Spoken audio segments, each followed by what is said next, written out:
요한복음 11장 11절로 16절.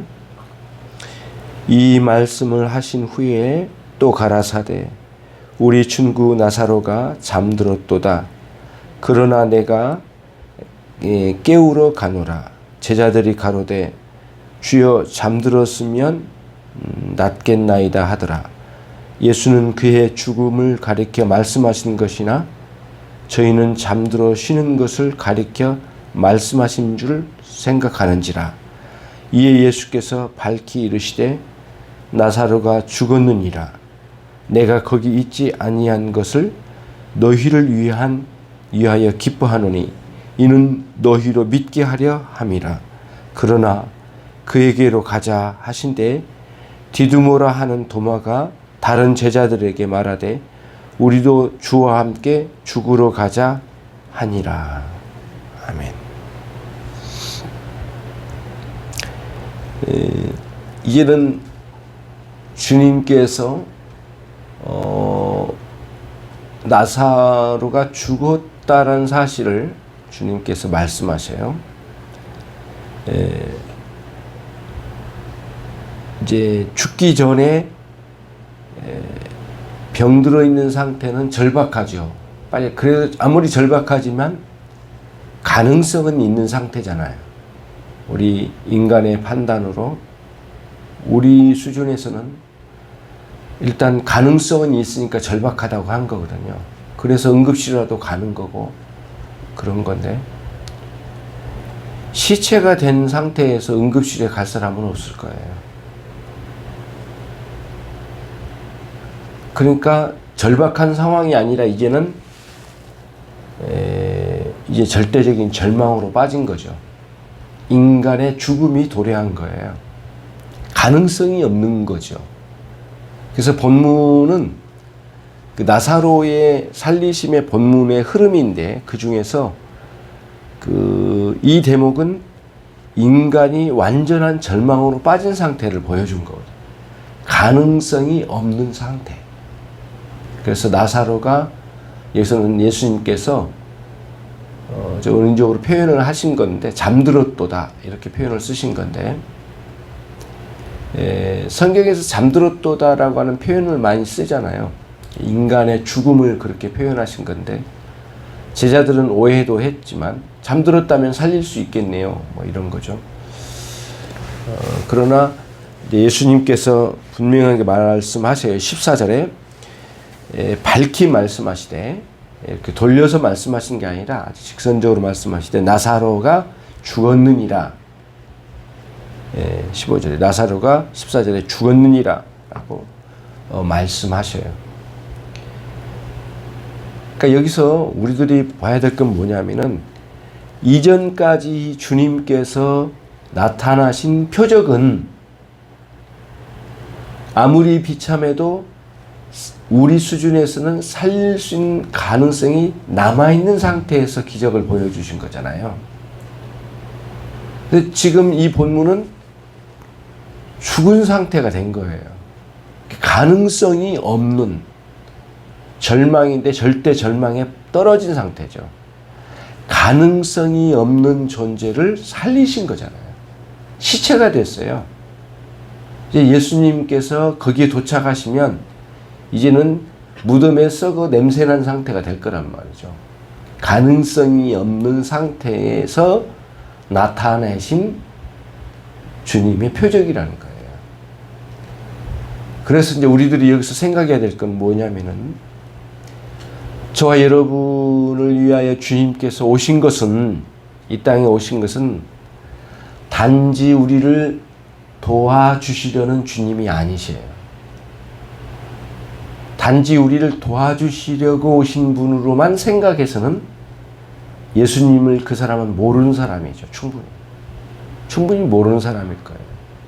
예수님은 우리를 도우려고 오신 분이라기보다는 우리를 완전히 죽은 상태에서 건져주시기 위해서 오신 거죠. 예수님께서. 이 나사로의 죽음이라고 하는, 그리고 나사로의 죽음에서 그를 살리신 주님의 이 표적에서 주는 메시지는 단순히 우리의 인생을 도우시려고 오신 주님의 수준이 아니라 가능성이 없는 완전히 죽은 상태에서 썩어서 냄새나는 존재로 있는 우리들을 살리시기 위하여 오신 거란 거예요. 그게 이 본문에서 주는 가장 임팩트 있는 메시지예요. 아주 단순하지만은 아주 강렬하죠. 예. 그래서 우리들이 신앙생활에서 어느 선에서는 뛰어넘어야 될 또 단계가 있는 거예요. 그래서 여기서도 보시면 15절에 가운데쯤 보시면 이는 너희로 믿게 하려 함이라 라고 할 때 이렇게 말씀하시잖아요. 이건 이렇게 된 것은 이 일로 인하여 너희로 믿게 하려 함이라 이렇게 말씀하셨잖아요. 근데 예수님을 그 전에도 믿고는 있었잖아요. 근데 또 뭘 믿으라는 말씀인가 라고 할 때 이런 믿음이죠. 이전까지는 주님께서 우리와 함께 하시고 우리의 인생을 도우셔서 우리로 하여금 평안하고 기쁨으로 충만케 하시는 수준에서 우리를 늘 도우시는 주님으로 인식을 했다면 그 정도 수준으로 내가 도려는 것이 전부가 아니다. 그게 전부가 아니라 그것도 있지만 결국에는 완전히 죽어 썩어 냄새나는 존재인 우리를 살리시려고 오셨다 라고 하는 메시지를 우리에게 전해주신 거예요. 그리고 제자들과 우리는 그것을 믿는 대로 이끌어내시기 위하여 이 나사로를 죽은 병인 죽었는데 거기서 살리시는 이 과정을 통하여 그런 메시지를 우리에게 전달하시려고 하신 거죠. 생각을 해보면 우리들이 자꾸 뭔가 도와주시는 하나님으로만 인식했을 때에 우리의 신앙의 한계를 자꾸 느껴요. 정말 하나님은 도우시는 하나님으로만 계실까? 물론 도우시는 하나님이신데 왜 우리의 뒷바라지 하신 것으로만 하나님의 일이 진행될까? 아니다. 하나님이 우리의 인생을 선도적으로 이끌어 가신 하나님이실 뿐만 아니라 또 우리를 뒤에서 밀어주시고 보호하시고 이끌어 주신 하나님이시면서 동시에 죽어있는 상태, 전혀 가능성이 없는 인생을 살리셔서 그에게 생명을 불어넣어 주시는 주님의 아주 중요한 사역이, 주님의 구원 사역이 여기에 숨겨져 있어요. 이게. 그거를 전달해 주시려고 여기에 말씀하신 거죠. 이 표적을 드러내 주신 거죠. 죽음은 끝이잖아요. 인간들의 세계에서는 인간의 세계, 사람의 세계, 인간의 경지에서는 죽음 그 자체는 끝이에요. 끝.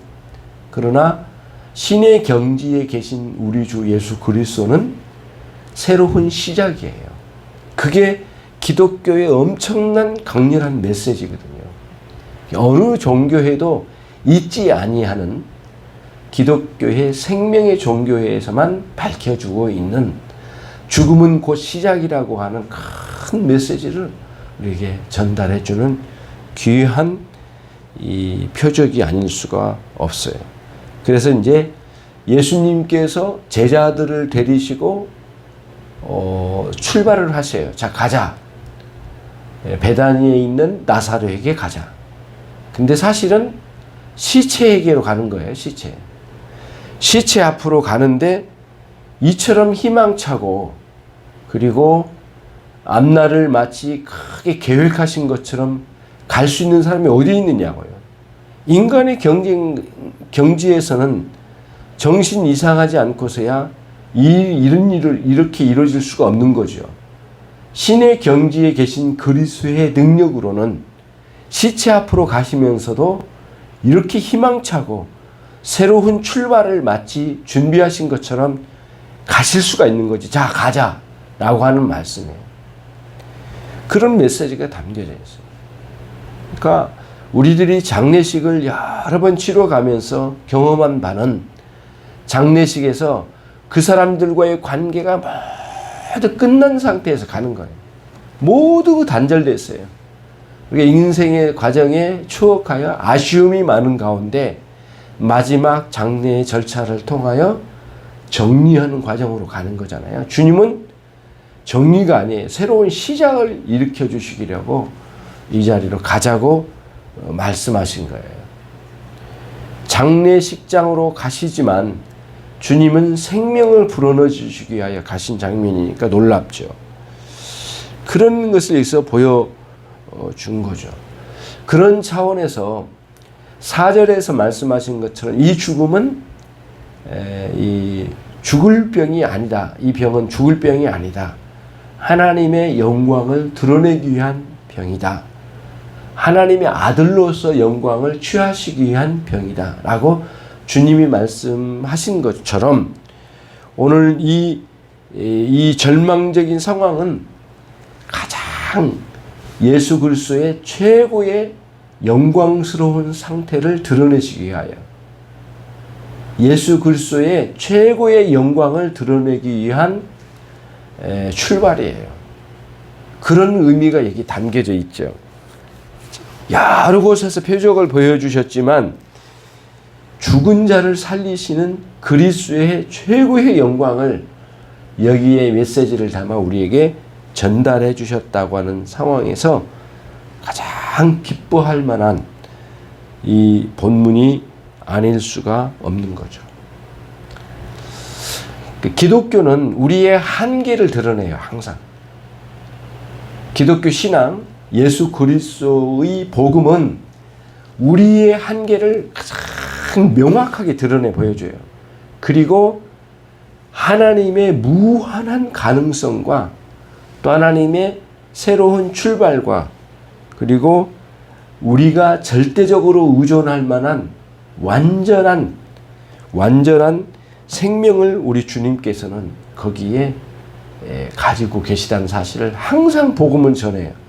다시 말씀드릴게요. 복음은 인간의 절대적인 절망, 인간의 그 한계를 항상 명료하게 드러내 보여주고 동시에 그 한계에 찾아온 우리 주 예수 그리스도의 절대 의존의 가능성 또 절대적인 희망을 우리에게 제공해 주시. 완전히 한계 속에 우리 주님의 구원의 완전한 새로운 길을 우리에게 제시해 주고 있는 거죠. 그래서 신자가 이런 경험이 꼭 필요해요. 신앙생활에 있어서 뭐냐면은 죽음과 같은 그러니까 죽음에 버금가는 인간 자신의 절망을 경험해야 돼요. 기독교. 인간이란 존재가 죽음을 뒤집어 쓰고 있는 존재고 아우구스티누스가 말한 것처럼 인간은 죽음의 증거를 짊어지고 다니는 존재다. 그렇게 했거든요. 죽음의 증거를 짊어지고 다니는데 모든 사람이 40억, 50억의 사람들이 오늘 또 사는데 죽음의 증거를 짊어지고 사는 사람들이라는 거예요. 그러나 그 속에서 우리 주님을 만나 영생을 얻은 존재인 신자들은 영생의 증거를 짊어지고 다니는 사람이에요. 그러니까 지금 겉으로는 보이지 않지만 죽음의 증거를 뒤집어 쓰고 무겁게 짊어지고 다니는 사람이 있는가 하면 영생의 증거를 짊어지고 다니는 그리스도인들이 함께 이 세상에 살고 있죠.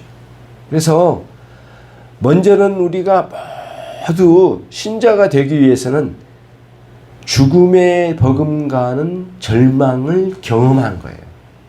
그러면서 거기에 그 인간의 한계를 깨닫고 동시에 거기에 뭐예요? 하나님의 영생을 주신 것을 경험하는 거죠. 그래서 신자는 절대 절망도 경험하고 절대 의존의 신앙도 취한 사람들이에요. 절대 의존. 절대 절망에서 절대 의존. 이 신앙이 두 가지가 가장 강력하게 있어요. 그래서 절망이 경험되지 않는 사람은 의존할 가능성이 없어요. 왜냐하면 인간 자신에게는 희망이 좀 남아있다라고 생각하는 사람들이 있을 거 아니겠어요. 그런 사람은 추도 주님을 받아들이고 의존할 수 없는 거거든요.